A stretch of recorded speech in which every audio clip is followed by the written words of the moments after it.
2월 19일 금요일입니다. 새벽 말씀 묵상 시작합니다. 기도하겠습니다. 하나님, 오늘도 주님을 신뢰하고 주님을 바라봅니다.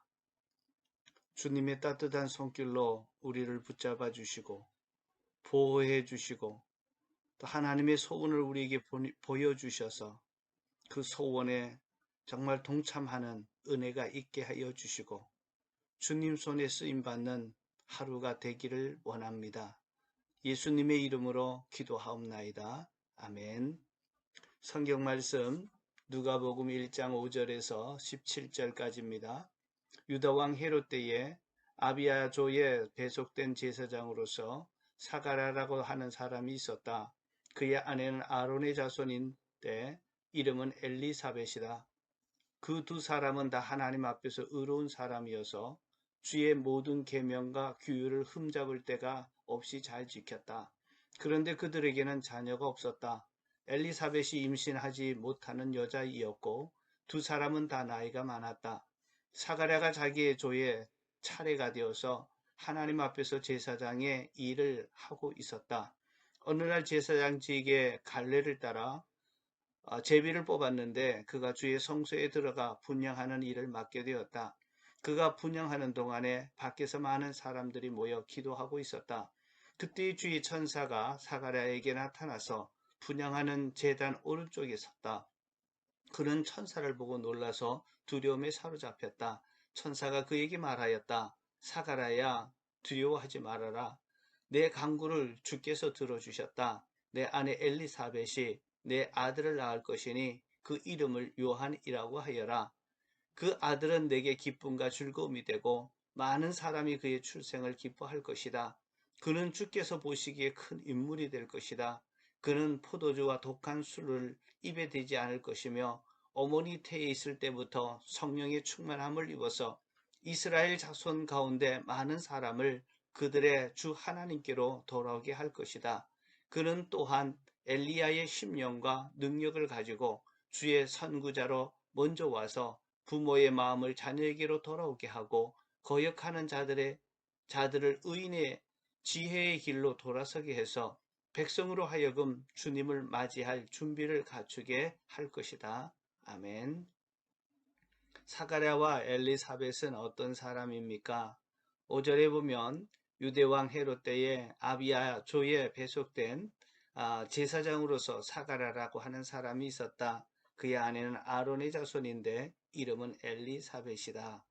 사가랴는 아비야 반열에 속한 제사장이었고 아내 엘리사벳도 아론의 자손의 출신입니다.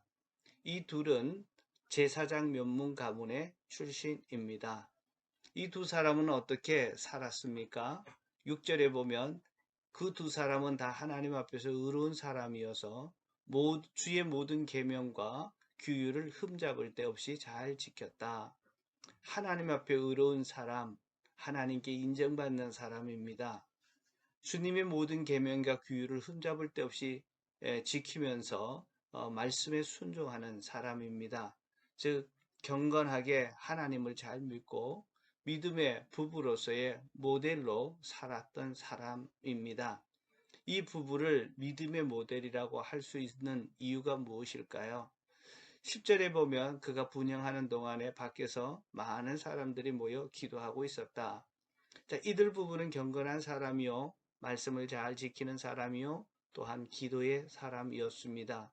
그들이 기도를 받던 백성들은 그들의 지도를 받던 백성들은 사가랴가 성전에서 분향하는 시간에 맞춰 함께 성전뜰에서 기도하고 있었습니다.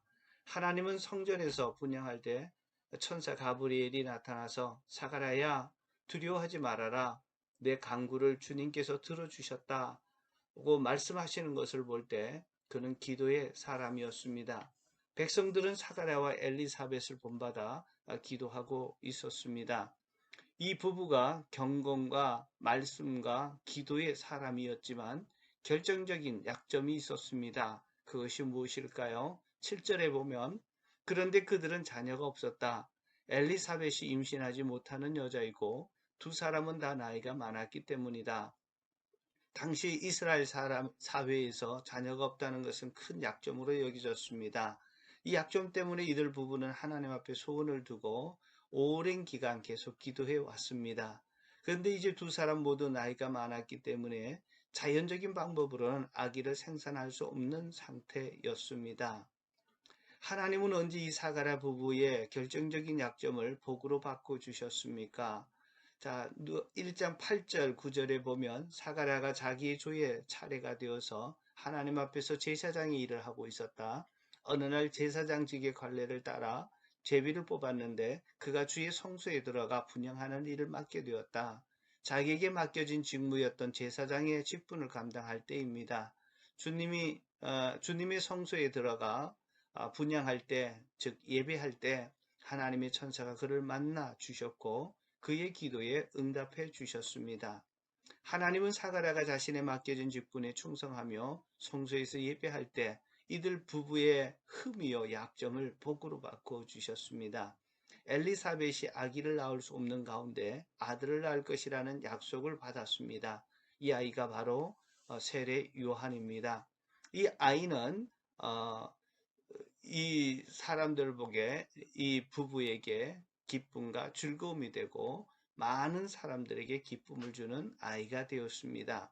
이 아이는 장차 이스라엘 자손들 가운데서 많은 사람들을 주 하나님께로 돌아오게 할 사명도 부여받았습니다. 16절에 보면 이스라엘 자손 가운데서 많은 사람을 그들의 주 하나님께로 돌아오게 할 것이다.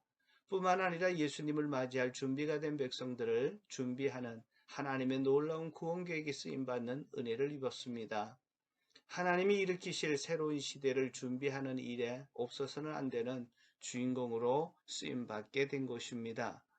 사가랴 부부가 가졌던 하나님 앞에서 사는 경건한 삶과 말씀과 규율을 지키는 순종의 삶과 그리고 자신의 부족함을 끝까지 간구하여 응답받는 기도의 삶 중에 여러분은 무엇을 본받고 싶으십니까?